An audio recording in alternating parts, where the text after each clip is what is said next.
Djem dhe burrat pjesë e zgjidhjes, tregoni se jeni kundër dhunës. Çdo formë ushtrimi të dhunës brenda familjes dhe jashtë saj është një plagë që rëndon ndër vite, jo vetëm në jetën e një individi të vetëm, por të gjithë shoqërisë. Përgjigjja ndaj dhunës nuk duhet të jetë e fragmentarizuar, ajo duhet të jetë e koordinuar, e organizuar, institucionale, e fuqishme dhe me impakt të madhshëm në shoqëri. UNDP, UN Women, UNFPA dhe Ministria e Mirëqenies Sociale dhe Rinisë kanë mbështetur realizimin e fushatës 16 ditët e aktivizimit kundër dhunës në Shqipëri me sloganin "Djem dhe burrat, pjesë e zgjidhjes, trego që je kundër dhunës". Observatori për të drejtat e fëmijëve është pjesë e realizimit të kësaj fushate, duke zbatuar nismën barazia gjinore dhe fuqizimi i grave, çelësi i suksesit në politikat e ndërmarra dhe përfshirja e të rinjve. Kjo nismë ka angazhuar të rinjtë e zonave të Tiranës dhe Fierit për të artikuluar vetë dhe për t'i dhënë zë nevojave dhe prioriteteve të tyre. Nëpërmjet kësaj nisme, observatori është angazhuar në edukimin e të rinjve mbi reduktimin e dhunës me bazë gjinore, si dhe promovimin e barazisë gjinore.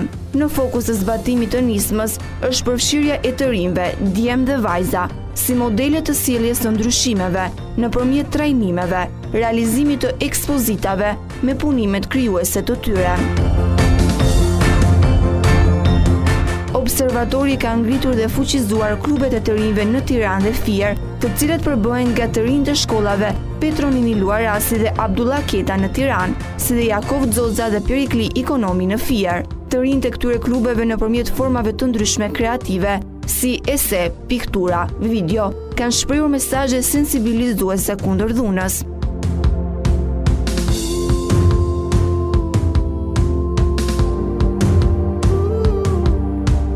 Si pjesë e mobilizimit njerëzor ndaj një kauze të përbashkët kundër dhunës, zyrtarët publik dhe të rinjtë e Tiranës dhe Fierit janë shprehur nëpërmjet video mesazheve.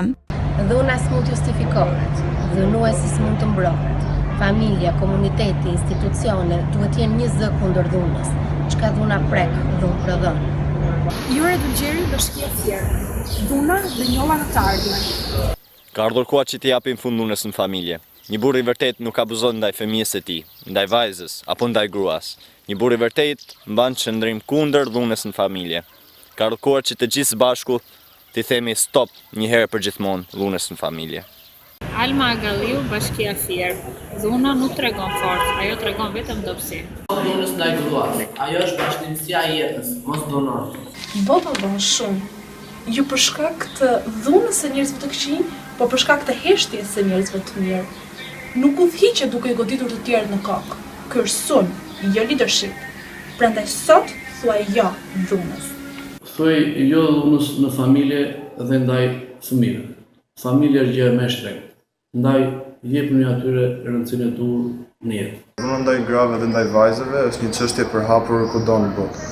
Sigurisht që sensibilizimi çdo njeriu rreth kësaj çështje është shumë i rëndësishëm, por ajo që doja të bëja është të bëja thirrje ndaj qeverive dhe organizatave përkatëse për të kushtuar më shumë kohë dhe energji ndaj zhdukjes së kësaj epidemie globale. Dhuna nuk sjell asnjë të mirë, asnjë zhvillim, asnjë progres. Siç e thotë dhe urtësia botërore, me të egër një deve nuk e tërheq tot një fije floku, me të butë një fije floku tërheq një deve. Thojnë jo dhunës. Një burr i vërtet është partner dhe jo padroni gruas tij. Ai nuk ka frikë të shprehë ndjenjat e tij. Dhe mësuar se dhuna është pjesë e zgjedhjes, atëherë mendon se është më mirë një përshafim. Jo dhunës. Unë nuk i vdek kurizën dhunës, por bëhem pjesë e luftës kundër saj. Unë hesht, por jo kundër dhunës. Reagoj njerëzisht. Dhuna ndaj gruas është gjithnjë e pajustifikueshme. Prej saj kam jetën dhe kujdesin e përjetshëm, sa më shumë dashuri dhe respekt për ta. Dhuna sjell shkatrim, stop dhunës. Observatori për të drejtat e fëmijëve falenderon klubet e të rinjve të shkollave Petro Nini Luarasi dhe Abdullah Keta në Tiranë, si Jakov Xoxa dhe Perikli Ikonomi në Fier, të cilët kanë kontribuar aktivisht dhe i kanë thënë stop dhunës. Një familje pa dhunë është familje lumtur. Kush të dhunon, nuk të ka dashur, nuk të do dhe nuk do të doj kur. Mos më dhuno, fal dashuri, sepse jeta pa dashuri është asgjë. Ka shumë mënyra për të zgjidhur një problem, por dhuna nuk është një prej tyre. Thuaj jo dhunës. Stop dhuna! Falenderojmë dhe UNDP, UN Women, UNRFPA, Ministrinë e Mirëqenies Sociale dhe Rinisë për ndjeshmërinë e treguar ndaj dhunës me të gjitha format e ushtrimit të saj.